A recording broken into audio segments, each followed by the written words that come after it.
রাত পোহালে যুক্তরাষ্ট্রের ওয়াশিংটনে অনুষ্ঠিত হবে 2026 ফিফা বিশ্বকাপের ফাইনাল ড্র।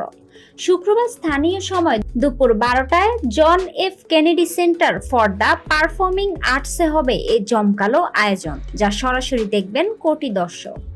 অনুষ্ঠান উপস্থাপনা করবেন সুপার মডেল হাইডি কুলুম, কৌতুক অভিনেতা কেভিন হার্ট ও অভিনেতা প্রযোজক ড্যানি রামিরেজ।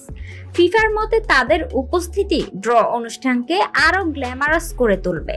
হাইডি কুলুম বলেন, দীর্ঘ 20 বছর পর আবারও এমন বৈশ্বিক মঞ্চে থাকা তার জন্য বিশেষ আনন্দের। ড্যানি রামিরেজ জানান, যুক্তরাষ্ট্র মেক্সিকো উভয় দেশের সঙ্গে তার ব্যক্তিগত সম্পর্ক এই মুহূর্তে আরো স্মরণীয় করেছে।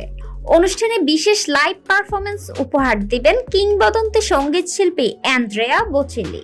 বিশ্বব্যাপী সমর্থকদের চোখ এখন ওয়াশিংটনের দিকে। এই ড্রই নির্ধারণ করবে কারা কোন গ্রুপে খেলবে।